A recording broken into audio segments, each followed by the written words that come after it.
Hello everyone, कैसे हैं आप सब लोग। और आज बहुत अच्छी न्यूज़ है हमारे पास जेई मीन्स 2021 के कैंडिडेट्स के लिए कि हमारे एजुकेशन मिनिस्टर, सबसे पहले तो ये हमारे पास न्यूज़ फर्स्ट पोस्ट की तरफ से है, जो कि एक बहुत ही रिलायबल सोर्स है, तो उसकी टेंशन लेने की आपको बात नहीं है। तो ये जेई और नीट जो भी एग्ज़ाम्स हैं, JEE and NEET board exams के रिड्यूस सिलेबस पर होंगे, ये हमारे एजुकेशन मिनिस्टर ने कहा है। तो ये क्या न्यूज़ हमें बताती है कि यहाँ पर हमारा 70% सिलेबस में ही एग्ज़ाम होने वाला है। जो 30% सिलेबस सीबीएसई ने हटाया था, वो सिलेबस से क्वेश्चन एग्ज़ाम में नहीं आएंगे। अभी पूरा एनालिसिस होगा कि कौन से सब्जेक्ट्स हट गए हैं, कौन से टॉपिक्स हट गए हैं, तो उसके लिए वेट कीजिए।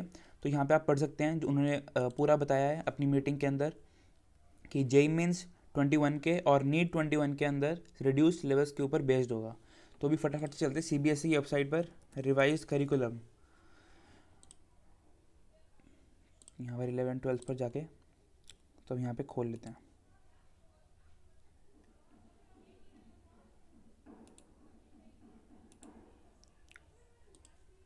तो यहाँ पे अगर हम केमिस्ट्री की बात करें तो केमिस्ट्री का सबसे पहली बात तो ये देखिए कि जो अब 11th का रिड्यूस टॉपिक है वो भी हमारे लिए इंपॉर्टेंट हो जाता है। तो जो बच्चे अभी 12th के अंदर थे, उन्होंने 11th का रिड्यूस पोर्शन पढ़ा ही नहीं था अभी तक कि क्या रिड्यूस हो गया है, अब वो पढ़ना ज़रूरी हो गया है। बिकॉज हमें अब ये पता है कि उससे जेई मेंस में क्वेश्चन नहीं आने वाला है। तो ज़रा एक बार देख लेते हैं। ये मोल कॉन्सेप्ट वाले चैप्टर से तो ये बेसिक बेसिक चीज़ें हटी हैं, कुछ ज़्यादा हटा नहीं है। स्ट्रक्चर ऑफ एटम में से आइसोटोप्स आइसोबार्स हट गए, उससे भी क्वेश्चन आता ही नहीं था वैसे ज़्यादातर। नहीं, लिमिटेशंस हटी हैं, तो कोई ज़्यादा सिग्निफिकेंट हटा नहीं है, इससे जेईई में क्वेश्चन आता भी नहीं था। पीरियोडिसिटी की बात करें तो ब्रीफ हिस्ट्री ऑफ डेवलपमेंट, यानी कि अब आपका वो सब नहीं आने वाला है। जो ऑक्टेव्स वगैरह वाला था वो कभी भी आता नहीं था और कभी भी आने भी नहीं वाला है। केमिकल बॉन्डिंग से कुछ हटा नहीं है, तो मेजर चैप्टर था केमिकल बॉन्डिंग, उससे कुछ नहीं हटा है। एमओटी वगैरह सब इंटैक्ट है, वो सब आएगा ही आएगा। स्टेट्स ऑफ मैटर जो हमारा चैप्टर था, liquefaction, critical temperature, kinetic energy and molecular speeds, इस पर जेईई मेंस में कई बार क्वेश्चन आ चुका है। V R M S, V average, V probable को कंपेयर करने वाला क्वेश्चन कितनी बार आ चुका है, तो वो अब हट गया है क्वेश्चन यहाँ पे। और लिक्विड वेपर स्टेट, विस्कोसिटी और सरफेस टेंशन वाली चीज़ हटा दी गई है। ठीक है, तो यहाँ पे हमारे पास अच्छी चीज़ है। अभी थर्मोडायनेमिक्स के अंदर हमारा heat capacity, specific heat capacity और क्राइटेरिया फॉर इक्विलिब्रियम, तो यहाँ पे जो आपका क्राइटेरिया ऑफ इक्विलिब्रियम था, जो यहाँ पे हमारा थर्मोडायनेमिक्स और इक्विलिब्रियम चैप्टर को कनेक्ट करता था, जो है हमारा के इक्विलिब्रियम यूज होता था, वो वाला पार्ट हट गया और हीट कैपेसिटी और स्पेसिफिक हीट कैपेसिटी के ऊपर क्वेश्चन नहीं आएगा। अब क्या हम इसका मतलब कि ये दोनों टॉपिक को छोड़ सकते हैं? बिल्कुल नहीं, बिकॉज इन दोनों के बगैर तो आप थर्मोडायनेमिक्स पढ़ ही नहीं पाएंगे। तो ये इसका इतना सिग्निफिकेंस नहीं है जितना सिग्निफिकेंस इसका है। तो आपको इस तरीके से अपने लिए सिलेबस को देखना पड़ेगा कि क्या इंपॉर्टेंट हटा है और क्या इंपॉर्टेंट नहीं हटा है। इक्विलिब्रियम में से अगर हम बात करें, हाइड्रोलिसिस ऑफ सॉल्ट्स, तो अगर आप देखेंगे तो हाइड्रोलिसिस ऑफ सॉल्ट्स एक इतना बड़ा पोर्शन था जिसमें से बहुत ज़्यादा बार क्वेश्चन आते हैं। ये जनरली आपको ऑर्गेनिक, फिजिकल नहीं बल्कि इनऑर्गेनिक के टीचर्स करा रहे होते हैं हाइड्रोलिसिस, लेकिन ये अभी हट गया है अभी। और अभी हेंडरसन्स इक्वेशन भी हट गई है। रिडॉक्स रिएक्शन में एप्लीकेशन ऑफ रिडॉक्स रिएक्शन, इससे हम लोग क्या समझें? तो ज़्यादा कुछ हटने वाला नहीं है। जेईई मेंस में जिस तरीके से क्वेश्चन आएंगे उसी तरीके से आते रहेंगे। हाइड्रोजन के अंदर प्रिपरेशन हट गई है, properties, use of hydrogen, hydrogen peroxide, मतलब एक तरीके से तो सब कुछ ही हट गया है, right.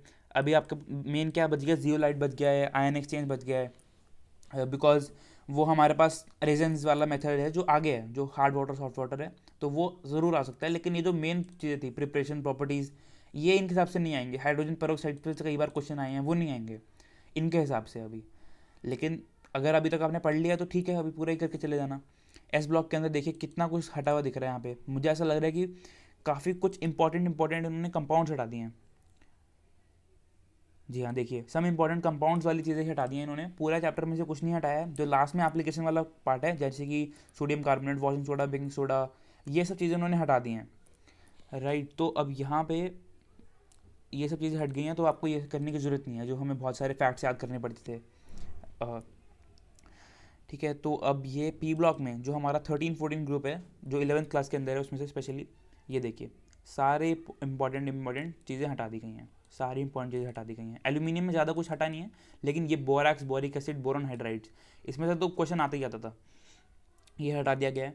Use of some important compounds, oxides important compounds of silicon and few uses, silicon tetrachloride, silicon silicates, जो कि इनऑर्गेनिक के टीचर्स आपको केमिकल बॉन्डिंग के एंड में कराए होंगे, वो वाला पार्ट हट गया है, तो नोटिस कीजिएगा वो वाला पार्ट भी अभी नहीं आ रहा है। जीओसी के अंदर मेथड ऑफ प्योरिफिकेशन है ना, जिसको आप लोग हम लोग ट्वेल्थ के एंड में पढ़ते हैं, राइट, जिसको ट्वेल्थ के एंड में पढ़ाया जाता है, जिससे कि आपको पूरा प्योरिफिकेशन ऑफ ऑर्गेनिक कंपाउंड्स वो हमारा हट गया है यहाँ पे। पहले भी क्वेश्चन कर में आते थे लेकिन हट गया पूरी तरीके से। Hydrocarbon, free radical mechanism of halogenation, combustion and paralysis, ये मुझे लगता है जस्ट नाम के लिए है, मैकेनिज्म हटा है और रिएक्शंस तो आ रहे हैं। और अभी अगर आपने पूरी ऑर्गेनिक केमिस्ट्री पढ़ी है तो ये तो सबसे सिंपल वाले मैकेनिज्म्स होते हैं, तो इसको बिल्कुल नहीं करना। एनवायरमेंटल केमिस्ट्री, अब आप इसको एक तरीके से अच्छी बात से भी सोच सकते हैं और गंदी बात से भी। अच्छी बात क्यों? बिकॉज इससे डायरेक्ट क्वेश्चन आता था, एनसीईआरटी पढ़ के जाओ 4 नंबर फ्री के मिलते थे, अब वो फ्री वाले नंबर नहीं मिल रहे हैं आपको। और दूसरी अच्छी बात किस तरीके से कि अब आपको चैप्टर याद नहीं करना पड़ेगा। प्रैक्टिकल्स पे भी एक बार नज़र मार लीजिएगा, क्या पता कुछ शॉर्ट एनालिसिस का इंपॉर्टेंट चीज़ हटा दी गई हो, लेकिन वो बेसिकली ट्वेल्थ में ही ज़्यादा होती है, तो देखते हैं। सॉलिड स्टेट के अंदर से electrical magnetic properties, paramagnetic, diamagnetic, सब हट गया है। बैंड थ्योरी ऑफ मेटल्स, ये सब भी हट गया, जो आप सेमीकंडक्टर्स में पढ़ते हैं फिजिक्स के, N type, P type. Solutions के अंदर वैन हॉफ फैक्टर हटा दिया है, तो ठीक है, एक सिग्निफिकेंट चीज़ हटी है, लेकिन उतना भी हम कह नहीं सकते कि पूरा चैप्टर ही हम छोड़ के जा सकते हैं। मेन तो चीज़ यहाँ पे है, देखिए मेटलर्जी पूरा हट गया है। मेटलर्जी पे से क्वेश्चन आता था एक ज़रूर इनऑर्गेनिक केमिस्ट्री के अंदर, वो हटा दिया गया है। इलेक्ट्रोकेमिस्ट्री के अंदर lead accumulator, fuel cells, corrosion, law of electrolysis, law of electrolysis ही हटा दिया गया है यहाँ पे, तो इलेक्ट्रोलाइटिक सेल्स हटा दिया गया है। क्या ही बताए चैप्टर में, तो आपको देखना पड़ेगा। मेरे ख्याल से आप इस चैप्टर को पढ़ ही लीजिएगा, बिकॉज ये बेसिक चीज़ें हैं, इनको ना पढ़े बगैर तो फिर बाकी चैप्टर पढ़ेंगे भी कैसे, right. Chemical kinetics, concept of collision theory, okay, basically last का पार्ट है थोड़ा सा, तो ये अच्छी तरीके से हटाया गया है चैप्टर में से। तो शुरू का पार्ट अभी भी है, लास्ट का पार्ट थोड़ा सा हटा दिया गया है। सरफेस केमिस्ट्री के अंदर इमल्शंस, टाइप ऑफ, बेसिकली कुछ पार्ट हटाया, कुछ पार्ट नहीं हटाया, एब्जॉर्प्शन वाला पार्ट नहीं हटाया, तो वो हमें करना ही करना है, राइट।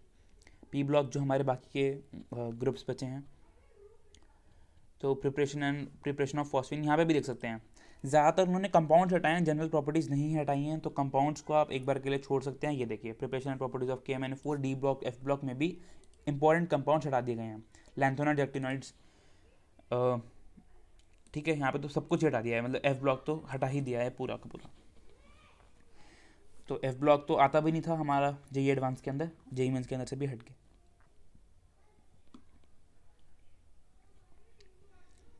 कोऑर्डिनेशन कंपाउंड्स के अंदर से बहुत बड़ा यहाँ से रिलीफ है कि आइसोमेरिज्म हट गया है।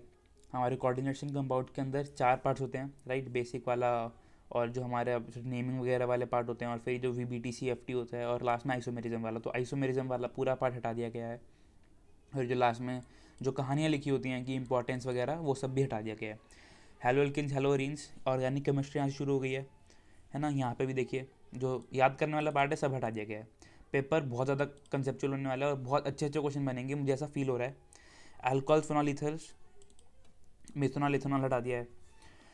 तो अब जो थ्योरेटिकल सवाल होते थे वो कम हो जाएंगे अगर ये न्यूज़ सही है और इसको यूज़ किया गया, तो ये जो थ्योरेटिकल सवाल होते थे ये कम हो जाएंगे अब गाइस। एल्डिहाइड्स में से कुछ नहीं हटा है, सब अच्छे से आ रहा है। अमाइंस के अंदर डाइजोनियम हटा दिया है। मैं नहीं मान सकता कि डाइजोनियम में से सवाल ना आए। Diazonium is like one of the most important topics in organic chemistry, तो कर लीजिएगा, क्या दिक्कत है। बायोमोलिक्यूल्स में से कुछ हटा है तो आप देख लेना। और पॉलीमर्स एवरीडे लाइफ दोबारा से हट गया है पूरा का पूरा। अभी हम एक बार प्रैक्टिकल भी देख लेते हैं। प्रैक्टिकल देख लेना, क्या पता कुछ सॉल्ट एनालिसिस में से हटा दिया हो तो उसमें से आपको हेल्प मिल जाएगी। नेक्स्ट अप फिजिक्स की बात करें तो अभी हमें 11th का भी देखना पड़ेगा। तो 11th का फिजिक्स तो मैंने एक बार पढ़ा था, वो काफ़ी ज़्यादा मतलब नॉनसेंस टाइप चीज़ें थी, बिकॉज उसके अंदर कुछ ज़्यादा कुछ इम्प्रूव किया नहीं गया था। जैसे न्यूटन लॉ ऑफ मोशन के अंदर फर्स्ट लॉ हटा दिया है, सेकेंड लॉ हटा दिया है, थर्ड लॉ हटा दिया है। अच्छा, तो चैप्टर क्या बचा भाई, राइट। तो इसको तो अपन पूरा ही करना है, इसको पूरा करना है, इसको हमें पूरा करना है। और 2D मोशन में से कुछ नहीं हटा है। Wow, statement of perpendicular axis theorem और पैरेलल एक्सिस थ्योरम, रोटेशन में से कुछ नहीं हटाया है, जो हमें उम्मीद होनी चाहिए कि हट जाएगा। ग्रेविटेशन में से केपलर्स लॉ हट गए हैं, ज़्यादा कुछ था नहीं, बट फिर स्टिल भी एक्सेलरेशन ड्यू टू ग्रेविटी कह सकते हैं कि क्वेश्चन बनाया जा सकता है, यहाँ से बनते नहीं है लेकिन बनाया जा सकता है ज़रूर। ये देखिए 3 में से इन्होंने एक मॉड्यूलस ऑफ रिजिडिटी ही हटा दिया है, तो कह सकते हैं कि कुछ काम कम हो गया है लेकिन not that much. Thermal properties, heat, temperature, heat transfer, conduction, convection, radiation. Okay, heat transfer का जो पूरा यूनिट था यहाँ पे हटा दिया गया है। हीट ट्रांसफ़र का पूरा यूनिट हटा दिया गया है यहाँ पे। हमारे पास थर्मल फिजिक्स के अंदर कुछ पार्ट होते हैं, calorimetry, thermodynamics, heat transfer and KTG, kinetic theory of gases. यहाँ पे हीट ट्रांसफ़र वाला पूरा टॉपिक हटा दिया गया है। थर्मोडायनेमिक्स के अंदर हीट इंजन, रेफ्रिजरेटर हटा दिया गया है, कार्नट साइकिल जिसके बारे में बहुत ज़्यादा चर्चाएँ रहती हैं, तो वो हटा दिया गया है। वेव्स के अंदर fundamental, mode, harmonics, Doppler effect, जो साउंड वेव्स का पार्ट था वो काफ़ी हद तक यहाँ पे हटा दिया गया। डॉपलर इफेक्ट से शॉर्ट क्वेश्चन आता था और शॉर्ट उसमें 4 नंबर मिलते थे। बहुत ज़्यादा मुश्किल हो जाएगा इस बार 4 नंबर बटोरना, जैसे 4 नंबर करके ही हमें 50 नंबर तो फ्री के मिल जाते थे। ओके, सो अब यहाँ पे हमारे पास क्लास 12 के सिलेबस के अंदर अगर हम देखें कुछ नहीं हटा यहाँ पे, इसको तो मानना भी, कार्बन रजिस्टर पे से क्वेश्चन आता था, तो ये कह सकते हो ये तो चलो अच्छी बात हो, ये हट ही गया, याद करने पड़ता था, बहुत ऑर्डर कन्फ्यूजिंग था इसका। इसको तो आप कुछ मान नहीं सकते, इसको अगर आप मान रहे हो तो आई डोंट नो आप क्या करना चाहते हो। सीरीज एंड पैरेलल्स, रेजिस्टर्स हट रहे हैं करंट इलेक्ट्रिसिटी में से, तो चैप्टर में कुछ बचता ही नहीं है, राइट। कैपेसिटेंस में से कुछ लग नहीं रहा है, हटा है। साइक्लोट्रॉन हट गया, ठीक है, साइक्लोट्रॉन वैसे भी जेई मेंस में ज़्यादा लेवल था नहीं उसका, तो हट गया, ओके फाइन। ये बहुत बड़ा रिलीफ यहाँ पे। आधे बच्चों ने तो चैप्टर भी नहीं पढ़ा होगा, 10 लाख कैंडिडेट्स में से आई गारंटी 9 लाख ने अभी तक ये चैप्टर पढ़ा भी नहीं होगा, तो और अभी आगे पढ़ने की ज़रूरत भी नहीं पड़ने वाली है। So it is a very good news, ठीक है। इलेक्ट्रोमैग्नेटिक, इसमें तो चीज़ ही है कि भाई वो भी आपने हटा दी है, तो थोड़ा बहुत ही पढ़ना है, ज़्यादा कुछ नहीं पढ़ना है। पावर फैक्टर, वॉटलेस करंट, एक टॉपिक आ जाता है, ये तो बोर्ड एग्जाम्स की तरीके से है, राइट। तो 1-2 क्वेश्चन नंबर का क्वेश्चन बनता था बोर्ड में, वो हट गया है। और जेई मेंस का भी क्वेश्चन बनाया जा सकता है, लेकिन पावर फैक्टर हटा दिया गया है, तो फिर क्वेश्चन बनेगा भी किस चीज़ पे, तो करना ही पड़ेगा एक तरीके से तो आपको। रे ऑप्टिक्स के अंदर ओके, बेसिक डेफिनेशन हटी हैं, तो आप कुछ कह नहीं सकते हो। रिजॉल्विंग पावर कह सकते हो। ऑप्टिकल इंस्ट्रूमेंट में से काफ़ी कुछ हट गया है यहाँ पे, तो वो एक अच्छी चीज़ लग रही है यहाँ पे, लेकिन ज़्यादा कुछ तो हमारे पास नहीं हटा है। ओके, ड्यूल नेचर ऑफ कुछ नहीं हटा है यहाँ पे भी ज़्यादा। एक और बहुत बड़ा रिलीफ यहाँ पे, रेडियो एक्टिविटी का पूरा यूनिट हट गया है। मॉडर्न फिजिक्स के अंदर हमारे पास 5 यूनिट होते हैं, x ray, dual nature of matter and radiation, atomic physics, radioactivity, right, and एक और यूनिट होता है हमारे पास सेमीकंडक्टर जिसको हम कहते हैं। तो वो उसमें से फोटो इलेक्ट्रिक हमारे पास इफेक्ट होता है, वो भी होता है यूनिट, और सेमीकंडक्टर यहाँ पे होता है, तो उसमें से रेडियो एक्टिविटी हटा दिया गया है। सेमीकंडक्टर में से कुछ चीज़ें हटाई हैं, कुछ चीज़ें नहीं हटाई, सिंपल सर्किट हटा दिए हैं, तो इससे ज़्यादा तो हमें क्या ही उम्मीद रहेगी, राइट। 4 नंबर का क्वेश्चन आता था, तो इजी वाले सारे 4 नंबर यहाँ पे हट गए हैं। जेईई मेंस का पैटर्न आसान होने की बजाय इस सिलेबस से ज़्यादा चैलेंजिंग होने की उम्मीद बनती है यहाँ पे। मैथ्स की बात करें, सेट्स में से तो वैसे भी क्वेश्चन आता ही नहीं था ज़्यादातर, राइट। 25 क्वेश्चन होने के बाद तो आता ही नहीं था। रिलेशन फंक्शंस ज़्यादा कुछ नहीं है। ट्रिग्नोमेट्रिक, जनरल सॉल्यूशन हटा दिया गया है, तो आपको ट्रिग्नोमेट्रिक इक्वेशन के कम क्वेश्चन देखने को मिल सकते हैं। पीएमआई वैसे भी नहीं था। स्क्वायर रूट पे क्वेश्चन कम बनते थे, लेकिन फिर भी हट गया है। पोलर रिप्रेजेंटेशन पे नहीं आएंगे क्वेश्चंस। बाकी जेईई मेंस में तो cube root of unity and बाकी सब चीज़ों पे भी क्वेश्चन आ जाते हैं, तो कॉम्प्लेक्स में तो हम कुछ कह नहीं सकते। Engineering qualities as it is है। परम्यूटेशन कॉम्बिनेशन में कुछ नहीं हटा है। बायनोमियल थ्योरम फुल चैप्टर हट गया है। This is a very important deduction guys. Binomial में से एक सवाल तो आता ही आता था, और कभी ज़्यादा अच्छा हुआ तो 2 सवाल भी आते थे, तो वो क्वेश्चन हट गए हैं अभी यहाँ पे, लेकिन वो क्वेश्चन बड़े ईजी होते थे, ये इसलिए थोड़ा सा दुख हो सकता है आपको। सीक्वेंस सीरीज में कुछ नहीं हटाया, ये हटा दिया है। जो 3 फॉर्मूला होते हैं सबको आते हैं, सबको याद रहते हैं जेईई एस्पिरेंट्स को, तो कोई टेंशन की बात नहीं है। कोऑर्डिनेट ज्योमेट्री, स्ट्रेट लाइन में शिफ्टिंग ओरिजिन हटा दिया है, ओके, और फैमिली ऑफ लाइन हटा दिया है। यहाँ से क्वेश्चन बनने की काफ़ी उम्मीद रहती थी, ठीक है। एंड कौन सर्कल्स में से कुछ नहीं हटाया। कॉनिक सेक्शन में से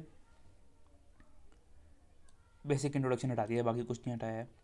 3D ज्योमेट्री में से कुछ नहीं हटाया है।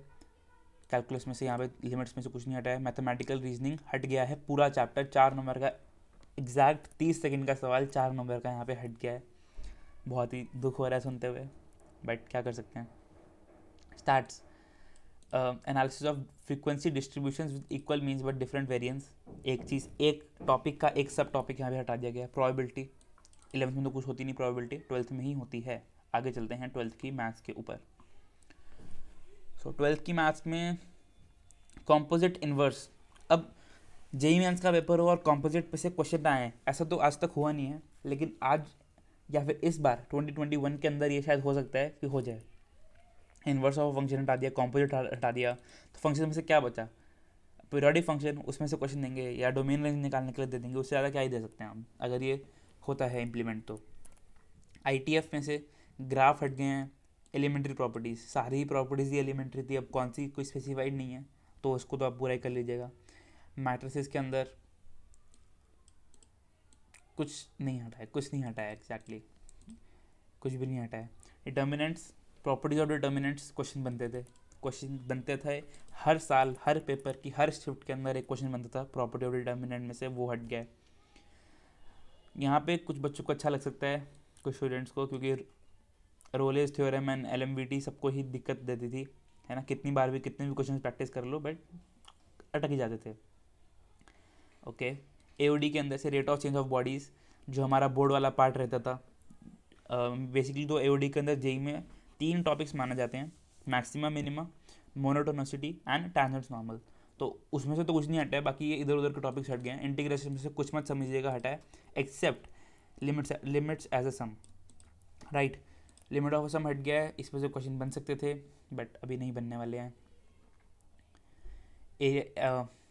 एरिया बिटवीन कर्व्स हटा दिया है, राइट, एरिया अंडर कर्व हटा दिया है, तो पूरा ये चैप्टर हट गया है। तो डिफरेंशियल इक्वेशंस, वाह, यहाँ पे पूरा लीनियर डिफरेंशियल इक्वेशन यहाँ पे हटा दिया गया है, चैप्टर में कुछ नहीं बचा है हमारे पास। वेरिएबल सेपरेबल ही करना पड़ेगा, अब तो कुछ बचा ही नहीं है। वेक्टर्स के अंदर scalar triple products JEE mains में आता था, जेई एडवांस के सिलेबस में तो वैसे भी एसटीपी और वीटीपी था ही नहीं कभी भी। वो लोग तो हमारा क्रॉस प्रोडक्ट डॉट प्रोडक्ट पर से ही अच्छा क्वेश्चन बना देते हैं जेई एडवांस वाले। इस पे से भी हट गए, वेक्टर ट्रिपल प्रोडक्ट बचा है, लेकिन बेसिक आइडिया लिए बगैर आप इस चैप्टर को ख़त्म करोगे तो आपको मन को ही अच्छा नहीं लगेगा, पढ़ना तो पड़ेगा। 3D geometry, angle between 2 lines, 2 planes, a line and a plane, ज़्यादा कुछ नहीं हटा है, बट कह सकते हो। वैसे भी इस पे से क्वेश्चन ज़्यादा इक्वेशन ऑफ प्लेन पे आते थे, ना कि इन सब चीज़ों पे। लीनियर प्रोग्रामिंग, कुछ नहीं हटा है। लीनियर प्रोग्रामिंग पे तो वैसे भी क्वेश्चन आता नहीं था जेई पे, क्या पता इस बार आ जाए, बिकॉज बाकी सारे अच्छे अच्छे 4 नंबर वाले चले गए हैं, तो क्या पता ये एंट्री मार ले। लेकिन प्रोबेबिलिटी, मीन एंड वेरिएंस, जो प्रोबेबिलिटी हमारे पास हमें आर और पी मानना पड़ता था, और उसकी वजह से मीन जो स्टैटिस्टिक्स वाला प्रोबेबिलिटी होता था वो वाला पार्ट हट गया है, और बाइनोमियल प्रोबेबिलिटी डिस्ट्रीब्यूशन भी हमारे पास यहाँ पर हट जाता है। तो इसी के साथ हमारा काफ़ी अच्छे अच्छे हैवी टॉपिक्स भी हट गए हैं, जैसे कि मेटलर्जी हट गया है, एक क्वेश्चन आता था उस पर से, राइट, बाइनोमियल थ्योरम हट गया है। लेकिन इसी के साथ मैं कहूँगा कि कुछ इजी पार्ट्स भी हट गए हैं, जो कि लाइक लास्ट के 15 दिन में प्रिपेयर करने के बाद उसको ग्रैब किया जा सकता था। कुछ 7 से 8 सवाल या फिर 10 सवाल तक भी जाता था, तो वो वाला पार्ट काफ़ी देखिएगा आप, हट गया है। तो इस बार वो 40-50 नंबर के लिए भी काफ़ी अच्छी फाइट रहने वाली है। कट ऑफ मेरे ख्याल से ज़्यादा नहीं बढ़नी चाहिए, बिकॉज अच्छे चैप्टर और गंदे चैप्टर दोनों ही बढ़े हैं, या फिर कह सकता हूँ कटे हैं। तो उस हिसाब से देखा जाए तो ज़्यादा नेट इम्पैक्ट नहीं रहना चाहिए, but as a serious aspirant जो कि अच्छी रैंक्स एस्पायर कर रहे हैं, उनके लिए तो ये एक अच्छी न्यूज़ नहीं है, because easy topics, easy kill topics हट गए हैं, डॉपलर इफेक्ट हट गया है, बाइनोमियल तो ठीक है, अगर हो जाए, नहीं तो मुश्किल कह सकते हैं। एनवायरमेंटल केमिस्ट्री हट गया है, तो ये सब पार्ट हट गए हैं, इन पे से क्वेश्चन आता था और 30 सेकंड के अंदर सॉल्व होता था। तो इसी के साथ हम एंड करते हैं आज का वीडियो। आप मुझे कमेंट करके बताइए कि आपको ये डिसीजन कैसा लगा, और आप क्या इसके सपोर्ट में हैं, और क्या खुशी हो रही है आपको, कौन से चैप्टर की आपको नहीं करना पड़ेगा। कमेंट करके बताइए, और अगर आपको वीडियो अच्छा लगा हो तो लाइक भी कीजिए एंड चैनल को सब्सक्राइब कीजिए। मिलते हैं अगली वीडियो में। Thank you for watching.